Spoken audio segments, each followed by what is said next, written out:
Bună seara! Am călătorit de la București la Baia Mare ca să vă spun câteva lucruri importante, după părerea mea, importante pentru mulți dintre noi. Este vorba, dacă vreți, de secretul unei vieți fericite, împlinite și a unor realizări, după cum ați văzut aici în fața dumneavoastră. Motoul pe care l-am pregătit pentru această prezentare este din Panaiti Strati, marele nostru scriitor, care sună așa: nu trăim doar cu jimblă, trăim și cu visuri. Pentru cine nu știe, jimbla este pâine. În unele zone ale țării se spune jimblă la pâine albă, mai boierească. Dar Panaiti Strati vrea să spună că nu trăim doar cu pâine, trăim și cu visuri. Multă lume nu știe asta, fiindcă nu le-a spus nimeni. Alții își dau seama singuri, alții învață la școală, la biserică sau în familie. Unul dintre marii gânditori ai secolului trecut, filozoful francez Jean-Paul Sartre, spunea în 1945 la o conferință la Sorbona, intitulată Existențialism este un umanism, spune următorul lucru: omul este un proiect care are o existență subiectivă, dar care poate să se ridice la nivelul unei existențe obiective prin realizarea proiectului. El se ridică la nivelul esenței umane și devine un reprezentant al speciei umane, al genului uman, prin realizare de proiecte. Altfel nu. El chiar spune, are niște cuvinte destul de urâte acolo. Zice, asta ne deosebește pe noi de un petic de mușchi, de o ciupercă sau de o conopidă. Pentru că ele există, dar nu știu că există. Și ele nu își propun să facă nimic. Noi avem un proiect. Imaginați-vă că un băiat de 12 ani își propune să meargă la Casa Pionierilor și să intre la cercul de aeromodelism. E proiectul lui. Acolo face proiecte tot mai complicate, cu aparate de zbor confecționate de aici de colegii lui. Ajunge la liceu, își face ca proiect să ajungă aviator. Dă examen, intră la aviație și pe urmă își face ca proiect să se facă cosmonaut. Ajunge cosmonaut și ajunge în cosmos. V-am punctat pe scurt biografia lui Dumitru Prunariu, singurul român care a zburat în cosmos și unul dintre puținii oameni care au văzut planeta noastră din afara stratosferei. Vă dați seama? Produsul unui șir întreg de proiecte. Asta înseamnă să ajungi la ceea ce spunea Sartre, la plinătatea esenței umane. El vrea să spună că existența noastră nu ajunge la esența umană, la genul uman, decât prin proiecte. Altfel, e un fenomen care se numește în filozofie înstrăinare generică. Genul uman ajunge la niște rezultate extraordinare, înalte, frumoase, splendide, mirabile. Și eu nu fac nimic. Dorm până la ora 2, pierd timpul la păcănele, stau pe telefon sau pe computer toată ziua. Este modul prin care noi putem să ne umanizăm, să înțelegem importanța proiectului. Există două noțiuni pe care filosofia germană clasică le-a fixat în doi termeni nemțești: Sein și Sollen. Sein este ceea ce există. Starea de fapt, starea de lucruri, cum mai spunem noi. Existența. Sollen este ceea ce trebuie să fie. Nu este, dar trebuie să fie. Noi, ca ființe umane împlinite, ne adaptăm la ceea ce este obligatoriu, fiindcă altfel am dispărea. Suntem obligați să ne adaptăm la mediul natural, la mediul social, la mediul cultural în care trăim, la mediul instituțional, fiindcă altfel o pățim, ne adaptăm. Dar noi suntem oameni, de adaptat se adaptează și animalele. Spre deosebire de animale, noi și schimbăm mediul. Îl umanizăm. Îl umanizăm prin proiectarea asupra lui a unor valori pe care le deținem noi, le împărtășim. Valori estetice, valori morale, valori politice, educaționale și așa mai departe.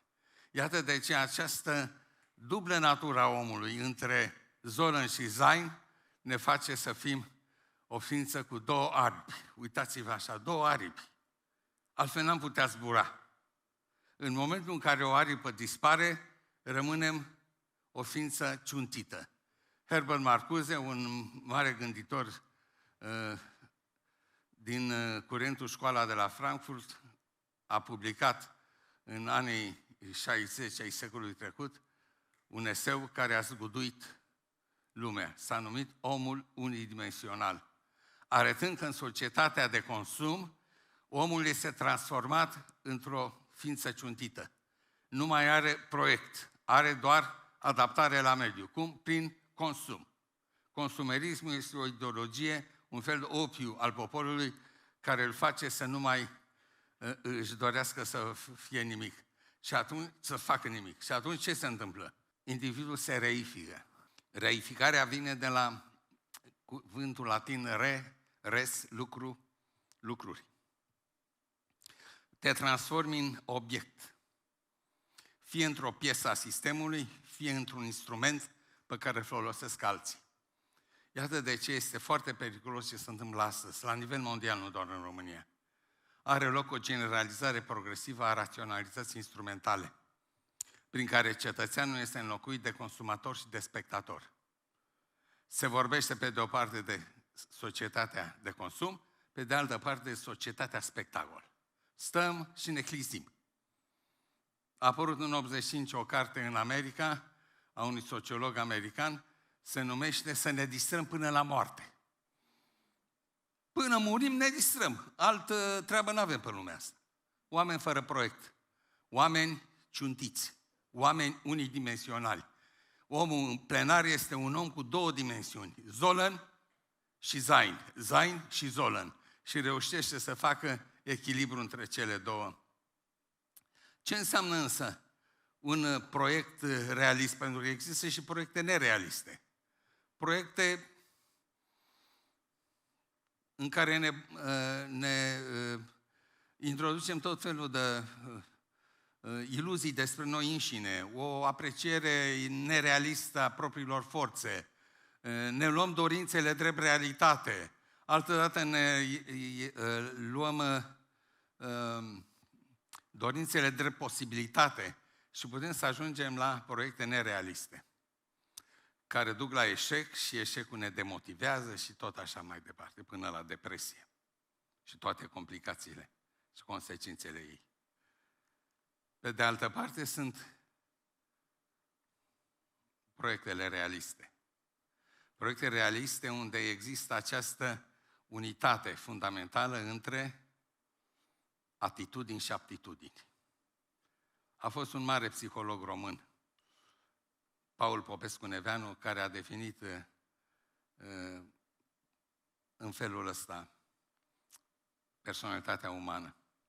Ecuația personalității umane este atitudine plus aptitudine. E bine să ai aptitudini. Este extraordinar. Dar dacă nu ai o atitudine potrivită, nu poți să le pui la lucruri și să le realizezi, să le transformi în realitate. E ceea ce ne spuneau profesorii în clasele mici. Ești brânză dulce în burduf de câine. Ai aptitudini, n-ai atitudini. Știți că ni se spune atitudinea față de școală, atitudinea față de învățătură, atitudinea față de carte. Formula cea mai corectă este atitudini și aptitudini să coincidă. Atunci avem de-a face cu vocația. Ce înseamnă vocație? Vine de la vocare. În limba latină înseamnă chemare. Suntem chemați să facem așa ceva prin harurile pe care le-am primit de la Dumnezeu sau de la natură, depinde cum înțelegeți lumea, și capacitatea de a le gestiona, de a face managementul lor pentru a realiza proiectele de care sunt. Iată de ce spune Petru în prima scrisoare a lui Petru, spune așa: ca niște buni spravnici ai harului felurit al lui Dumnezeu, fiecare din voi să-l slujdească altora după darul pe care l-a primit. Vă dați seama ce recomandare este aici? Să fim buni ispravnici, asta înseamnă bun gospodari. Ispravnic asta înseamnă, administrator. Pe de altă parte, să slujească altora după darul pe care l-a primit. Ai un dar, conștientizează-l, cultivă-l și pune-l în slujba altora. Este ceea ce spune și Alfred Adler, unul dintre marii înțelepți ai Occidentului, care spune așa, că dacă nu ne punem în slujba celorlalți, nu rămâne nimic după noi. Ce părere aveți? Nu este un enunț comunist, nu este un enunț birocratic, nu este un enunț manipulativ, este un enunț al unui mare gânditor occidental, care ne atrage atenția că, cel puțin în lumea de sub cer, că dacă ești credincios, îți dorești mântuirea, îți dorești viața veșnică și încerci să-L cunoști pe Dumnezeu cât mai bine și să mergi pe urmele lui Iisus, ca model de moralitate. Dacă nu ești credincios, ce poate fi mai nobil, mai înălțător în lumea de sub cer? Binele comun, binele cetății. Să te dedici acestui bine și să spui calitățile în slujba lui. Iată de ce este important, odată, să ne poziționăm corect. Visătorul nu este un idealist, nu este un tip care bate câmpii, este un antemergător. Este, dacă vreți, un vizionar. Ce e un vizionar? Un om cu viziune. Ce e viziunea? O imagine mentală. Eu văd unde vreau să ajung și doresc cu toată ființa mea să ajung acolo. Și atunci pot să schimb. Mă schimb pe mine, în primul rând. Mă schimb, da? Proiectul meu este o variantă mai bună a mea însumi. Schimb ce în jurul meu, pe membrii familiei, pe copiii mei. Schimb ulița pe care stau, satul în care locuiesc, orașul în care locuiesc, țara și, dacă se poate, și omenirea. Ăștia sunt oamenii antemergători care își ajută semenii să descopere noi orizonturi. Pe de altă parte, o a doua condiție este acceptarea propriei schimbări. Nu putem să schimbăm nimic în jurul nostru dacă nu ne schimbăm noi. Țineți minte asta, internalizați-o ca pe o normă personală. Să nu mai așteptăm să vedem la televizor cum se schimbă România. Nu se va schimba. Dacă noi nu facem ceva pentru asta.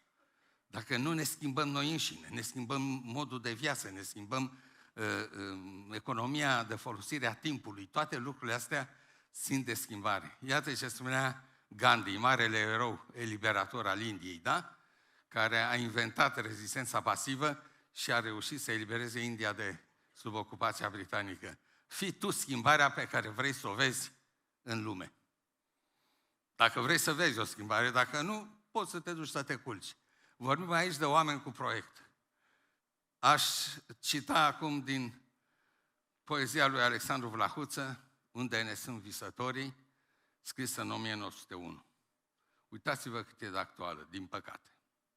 Unde ne sunt visătorii, trubadurii, să ne cântă restul lumii și splendorile naturii. Valurile de întuneric, despicându-le în două, splendidă înaintea noastră, să ne arate o lume nouă. Asta cred că este misiunea fiecăruia dintre noi și vă doresc tuturor să realizați acest lucru cu propria dumneavoastră persoană și cu cei din jurul dumneavoastră, din familia dumneavoastră, copii și nepoții dumneavoastră. Formați pentru o viață umană plină și pentru o umanitate deplină. Întrebarea asta e retorică în felul ei, pentru că vreau să vă spun că am început să văd unde sunt visătorii. Merg prin țară destul de mult. Întâlnesc visătorii în multe părți ale României. Oameni cu proiect. Oameni care nu stau acasă. Se dau jos din pat, ies din casă și pleacă la treabă. Am găsit aici, la satul mare, la Baia Mare, oameni proiect. Oameni visători. În primul rând, organizatorii și colaboratorii lor. Mai ales voluntarii. Sunt niște oameni minunați. Vă dați seama ce au făcut? Și-au lăsat casă, familie, și-au reorganizat viața pentru o perioadă de câteva luni pentru acest eveniment. Voluntari.